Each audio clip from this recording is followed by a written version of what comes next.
हमारे दुखों में भगवान हमें क्यों नहीं दिखाई देते? जब हम कष्ट में होते हैं, परेशानी में होते हैं, तकलीफ में होते हैं, तो ऐसा लगता है कई बार कि भगवान क्यों नहीं दिखते? भगवान हमारी बात क्यों नहीं सुनते? भगवान को हम क्यों नहीं अपनी बात कह सकते? भगवान से हमें उत्तर क्यों नहीं मिलता है? आपको एक छोटी-सी घटना से मैं बताना चाहूँगा कि भगवान कैसे आपका साथ देते हैं, सुख में या दुःख में। मैं आपको बताता हूँ कि एक सेठ थे जिनके पास बहुत सारी संपत्ति थी और बहुत अच्छे भक्त थे भगवान के। खूब वो नियमित रूप से पूजा करते थे, नियमित रूप से उनकी सेवा करते थे और भगवान में खूब उनकी रुचि थी, भगवान का खूब अच्छे से भजन करते थे।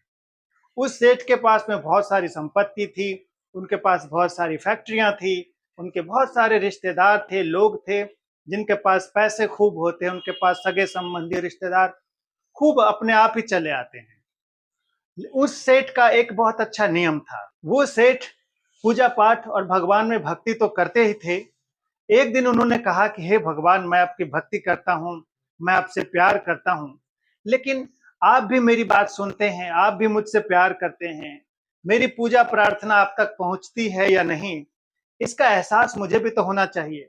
मुझे भी तो अनुभव होना चाहिए कि आप भी मुझसे प्यार करते हैं। मैं आपको देखना चाहता। उस सेठ का नियम था कि वो समुद्र किनारे टहलने जाते थे डेली।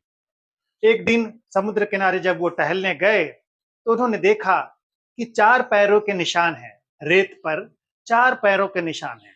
2 तो सेठ के खुद के थे और 2 भगवान के थे। सेठ ने देखा और वो समझ गए कि भगवान मेरे साथ हैं।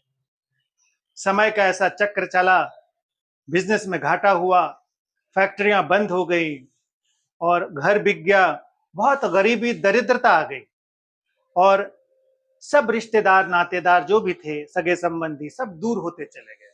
क्योंकि ये सब किसी न किसी स्वार्थ से आते हैं संसारी लोग, तो वो सब चले गए। सेठ जी समुद्र किनारे डेली जाया करते थे, प्रतिदिन जाया करते थे।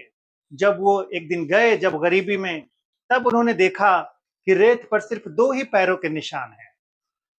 तो सेठ अंदर से दुखी थे और हंसते हुए तंज मारा भगवान को कि हे भगवान, इस दुख के संकट में सब तो साथ छोड़ गए, धन रुपया पैसा लोग संपत्ति रिश्तेदार सब छोड़ गए और आप भी छोड़ गए।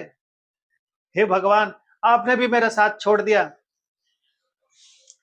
सेठ को बड़ी दु सेठ को बड़ी तकलीफ हुई, बड़ा पीड़ा हुआ और सेठ जी अपना काम करते रह गए।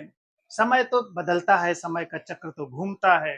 समय ऐसा आया कि वापस से उनका काम चलना शुरू हुआ, फैक्ट्रियाँ चालू हुई, काम-काज आगे बढ़ा, खूब रुपया पैसा आने लगा और पहले से भी ज़्यादा उनके पास में संपत्ति आ गई, घर आ गया, सब कुछ आ गया और रिश्तेदार, नातेदार, लोग, सगे-संबंधी सब वापस आ गए। और उसके बाद सेठ जब समुद्र किनारे टहलने तो रोज़ जाते ही थे। उस समय में जब वो टहलने गए, जब उनके पास में सब कुछ पहले से भी ज़्यादा आ गया था, तब उन्होंने फिर से देखा कि रेत पर 4 पैरों के निशान थे।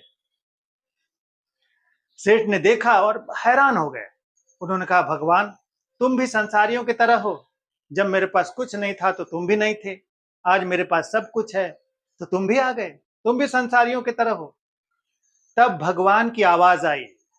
भगवान की आवाज़ आई और भगवान ने कहा, जब तुम दुःख में थे, तकलीफ में थे, परेशानी में थे, तुम्हारे साथ कोई नहीं था, तब तुमने पैरों के निशान तो देखे कि 2 पैरों के निशान थे रेत पर, लेकिन वो निशान किसके थे, ये तो तुमने नहीं देखा। सेठ चौंक गए, आश्चर्य में पड़ गए और पूछा कि 2 पैरों के निशान तो ज़रूर थे, मगर वो किसके थे? भगवान ने कहा कि वो पैरों के निशान मेरे थे। तब सेठ ने पूछा कि वो 2 पैरों के निशान आपके थे, तो फिर मैं कहाँ था? तो भगवान ने कहा कि बेटे, तुम मेरी गोद में थे। मैंने तुम्हें अपने गोद में रखा हुआ था। तो इस कथा से एक बात हमें स्पष्ट समझ में आता है कि दुःख के समय में एकमात्र भगवान ही होते हैं हमारे रक्षक। दुःख में, कष्ट में वही हमें अपने गोद में रखते हैं, दुखों से बचाते हैं और कठिन से कठिन परिस्थिति में हमें आगे लेकर चलते हैं, सहारा देते हैं, साथ देते हैं। इसलिए भगवान पर, प्रभु पर, अपने गुरु पर कभी भी अश्रद्धा, कभी भी अविश्वास ना करें। खूब दृढ़ता से, खूब भक्ति से, खूब विश्वास से भजन के मार्ग में आगे बढ़ते रहें। अभी के लिए इतना ही। हरिओम, राधे राधे।